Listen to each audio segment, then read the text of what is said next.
আপনারা দেখতেই পারছেন আপনাদের মাঝে কলম আমি একটা সিএটি টিসিএল অরিজিনাল কোম্পানি টিভির কাজ নিয়েছি। এই কাজটি আপনারা সুন্দরভাবে দেখবেন যে অনেক মেকারের কারণে অনেক সমস্যা আমরা পড়ি। ঠিক আছে, আমরা সঠিক মানের কাজ করলে আমাদের কলম না পারলেও আমাদের সঠিক মানের যে কোনো পার্টস লাগাতে হবে। এই কথা বললাম কে, আপনারা কাজটি দেখবেন, তারপর ভালো একটা মন্তব্য করবেন। ঠিক আছে, আচ্ছা আপনারা কাজটা দেখতে থাকুন, আমরা ভিডিও নিয়ে আসছি। ঠিক আছে, এই দেখেন মাদারবোর্ডটা দেখেন অবস্থা, এটা অরিজিনাল টিসিএল মাদারবোর্ড। বাসটা আমি সমস্যার সমাধান করলাম কিভাবে আপনারা দেখতে থাকুন। এই যে আমাদের মাদারবোর্ডটা, কিছু কথা বলি আমি। আমাদের দেখতেই পারছেন প্রবলেমটা, আর আমাদের প্রবলেম যদি থাকে, আমরা তো এই প্রবলেমটা থাকলে আমরা বেশিরভাগে কি বলি যে ভার্টিক্যাল প্রবলেমের দিকে ক্যাপাসিটার খারাপ থাকলে আমাদের এই প্রবলেম দেখা দিতে পারে। ঠিক আছে, আমি অনেক কিছুই দেখলাম, দেখার পর আমি মিটারের মাধ্যমে এটা ভোল্টেজ দেখাই। জিনিসটা আমি দুইবার লক্ষ্য করছি, দুই মিটারের সাহায্যে, অ্যানালগ আর ডিজিটাল এই দুটো দিয়ে দেখলাম। দেখেন আমার লক্ষ্য করেন, আমি দেখাই আপনাদের।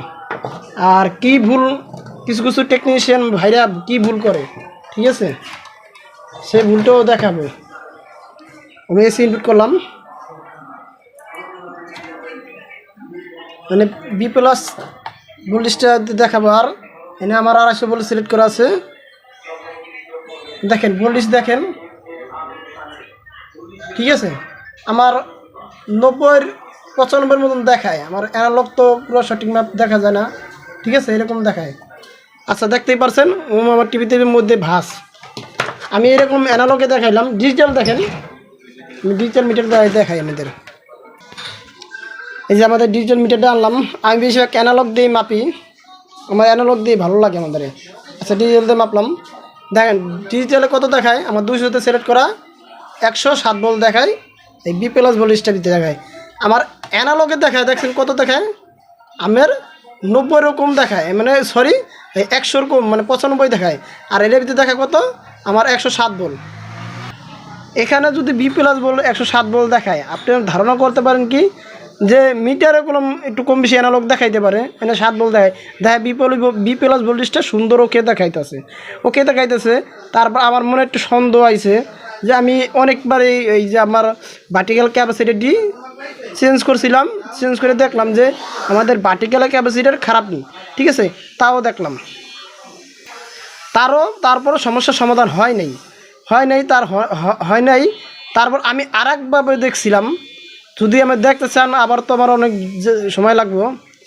আচ্ছা দেখেন, আপনারা জ্ঞান অর্জন হবে, তারপর আমার তো জ্ঞান অর্জন তো কম বেশি, আমরা আস্তে আস্তে আমার করতে জিনিসটা প্রথম সমস্যার সমাধান হয়েছে আমাকে শিখতে।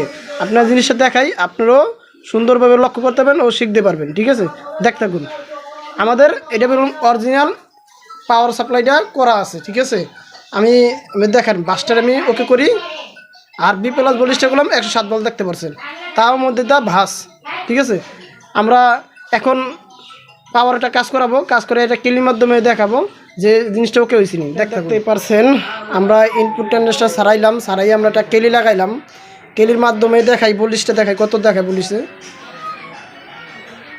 আমাদের 119 ভোল্ট দেখায়। ঠিক আছে, এখন ডিসপ্লে দেখেন কি কন্ডিশন দেখায়, ডিসপ্লে আমাদের এখন ডিসপ্লে কলম আমাদের ওকে দেখায়। ঠিক আছে, বাস নাই কলম, তা আমরা বুঝতে পারলাম কি যে পাওয়ারের প্রবলেম দেখে সম্পূর্ণ ভোল্টেজ এনে 20 ভোল্ট দেখায়, আমরা 107 বলে বাস দিয়ে থাকে। ঠিক আছে, আমাদের এই যে প্রথম কইলাম যে আমাদের এদিকে পাওয়ারের প্রবলেম আছে, তার জন্য আমাদের মানে পাওয়ারে এই ভোল্টেজ 7 দেখায়, ভোল্টেজ বললাম ভোল্টেজ ভালো দেখায়।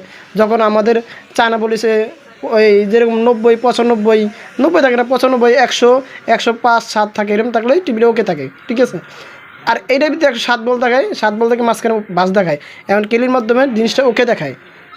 আচ্ছা আমি এসে ইনপুট করলাম, টিভিটা দেখাই আমরা কেলিটা ছাড়াই লই।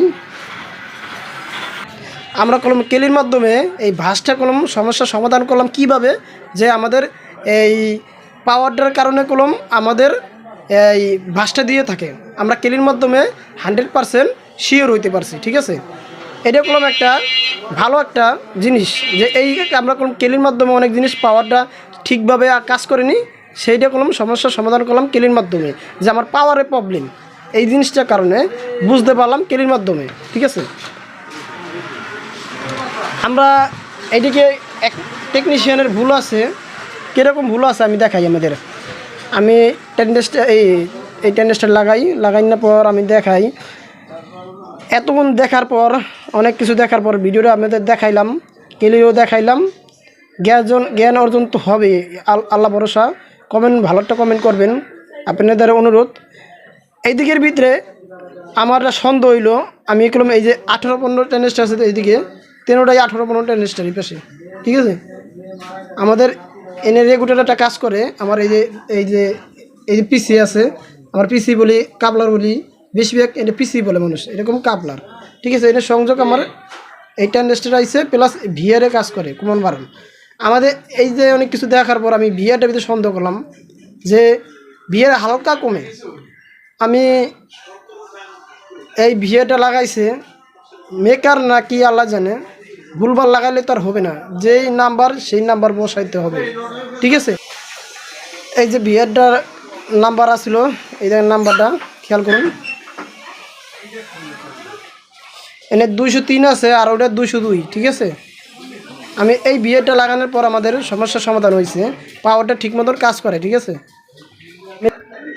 এই যে এই ভিআরটা এটা লাগাই নিয়ে আসলো আগে। ঠিক আছে, আমরা এটা লাগাবো এখন। এই যে আমরা ভিআরটা চেঞ্জ করে ওটা সাদাটা লাগাইলাম। ঠিক আছে, আগে হলো হলুদ ভিআরটা ছিল কালারটা, আর ইনপুট টেনেস্টার লাগাইলাম। ঠিক আছে, এখন এসি ইনপুট করে আমাদের বলিশে দেখাই ধরুন কত দেখায়, আর টিভি ডিসপ্লেটা কী কন্ডিশন দেখাই। এই দেখেন এখন বলিশটা দেখাই 119 116 দেখায়। এটা বিপিএলএস রেজিস্টার। এখন ডিসপ্লে দেখেন, এখন অরিজিনাল পাওয়ার। ঠিক আছে, এই দেখেন এখন কোনো কাজটা ওকে আছে, কলম আমাদের এই ভিআরের কারণে এই সমস্যার সমাধান হয়েছে। ঠিক আছে,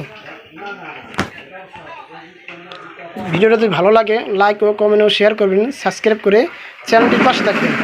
ভিডিও দেখার জন্য সবাইকে অসংখ্য ধন্যবাদ।